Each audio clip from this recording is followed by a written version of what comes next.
Salut à tous pour l'actu manga gaming de cette semaine. N'hésite pas à t'abonner, liker et commenter la vidéo, ça aide pour le référencement et faire grandir la communauté puis la chaîne. De manière générale, on commande direct avec le film K-pop Demon Hunter, qui est le film d'animation originale Netflix le plus regardé de tous les temps sur la plateforme. On a aussi Lan, le personnage de Shrek, je sais pas si tu te rappelles, qui aura son film qui sera prévu dans 3 ans.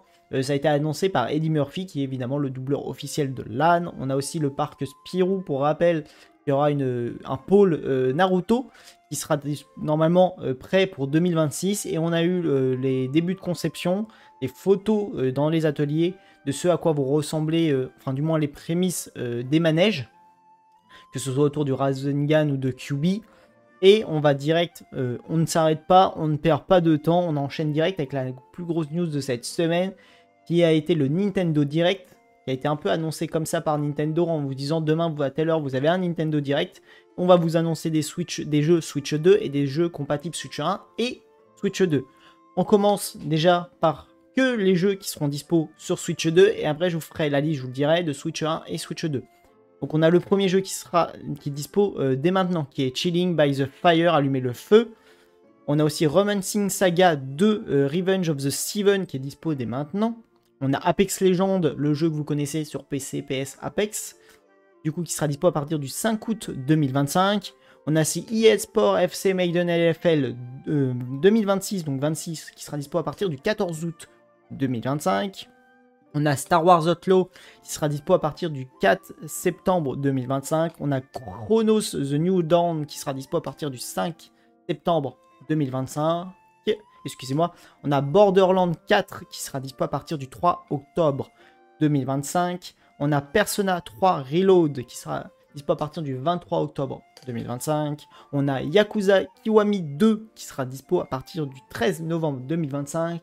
On a Hyrule Warrior, les Chroniques du Sceau, qui sortira cet hiver. On n'a pas de date encore précise, même si quand on me l'annonce comme ça, on me dit cet hiver, c'est que la date elle n'est pas encore fixée. Du coup, je dirais, à mon avis, ça va arriver soit début d'hiver, genre fin novembre, on va te le teaser, genre pour la première ou deuxième semaine de décembre, on va avoir un petit teaser en mode ça arrive à telle période, comme ça c'est nickel, juste avant Noël, comme de par hasard, tu vois. On a aussi, du coup, Ella, la petite souris en vadrouille qui sortira en 2026. Et on a Monster Hunter Story 3, Twisted Reflection, qui sortira en 2026. Et on a aussi un jeu de Square Enix, The Adventure of Elliot, The Millennium Toll, qui a la démo qui est dispo dès maintenant.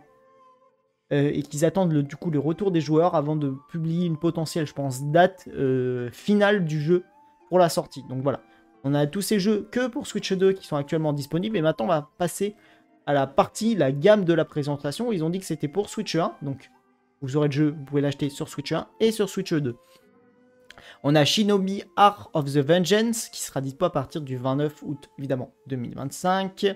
On a NBA Bonds qui sera dispo à partir du 26 septembre 2025. On a Pac-Man World Repack, qui est un remake intégral du jeu Pac-Man, sortira le 26 septembre 2025.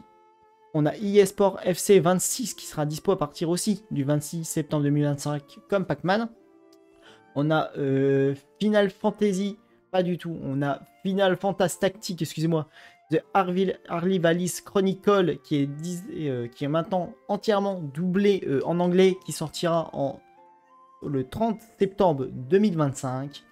On a Just Dance 2026 édition qui sortira le 14 octobre 2025. On a Plants vs Zombies Replanted qui sera dispo à partir du 23 octobre 2025. On a le nouveau Katamari Damacy Once Upon Katamari qui sera dispo le 24 octobre 2025. On a Hello Kitty Island Adventure Wet Floor Wonderland qui sortira cet automne. On n'a pas encore de date précise, mais cet octobre, je te le dirais... allez, soit être octobre ou novembre, je pense qu'on ira jusqu'à décembre ou septembre, je pense que ça sera octobre, ça paraît assez logique, mais on verra, ils nous annonceront de toute façon une date beaucoup plus précise. On a Good Night Universe qui sortira le 11 novembre 2025.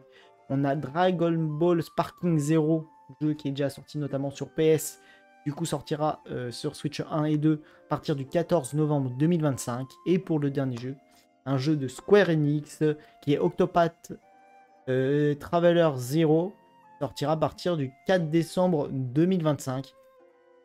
C'est tous les jeux qui ont été annoncés. Ça fait beaucoup de jeux annoncés par, que ce soit parce qu'en réalité par Square Enix et d'autres studios. À voir si tout sera bien fait correctement, qu'on aura bien 1 et 2. Il y en a qui sont déjà annoncés officiellement sur le site de Nintendo. Genre Sparking Zero, tout ça, je pense que c'est juste des adaptations qu'ils font par rapport à la console. Par rapport aux consoles. Monster Hunter, normalement, ça devrait sortir. Mais il y a peut-être des jeux peut-être un peu plus petits, un peu plus niches, qui vont peut-être mettre un peu plus de temps à sortir. Ou peut-être qu'ils sont sur Switch 1 et 2, mais qu'au dernier moment, ils vont être que sur Switch 2 ou que sur Switch 1. Enfin, bon. Ça, voilà, les dates ont été annoncées pour ces jeux. Normalement, c'est assez sûr. Étant donné que c'est Nintendo eux-mêmes, après, il faut voir au bout, est-ce qu'il y aura des jeux aussi qui vont suivre? Parce que là, ils nous disent beaucoup de jeux pour cette fin d'année. Pas tant de jeux, au final, pour 2026, il y a quoi? Il y a 3 jeux, 2 jeux, 2-3 jeux qui vont peut-être sortir. Donc ça fait pas tant que ça. Est-ce qu'il va y avoir des jeux qui vont suivre sur 2026? Je pense que Nintendo attend gros cette fin d'année. Il bombarde cette fin d'année pour Noël, pour les cadeaux, pour tout ça. Il te bombarde ça pour aussi booster les ventes de la Switch 2. Il bombarde ça pour voir, pour essayer de faire déjà finir sur une bonne note. Et je pense pour la suite essayer de voir ce qui peut être fait pour l'année prochaine en sortie.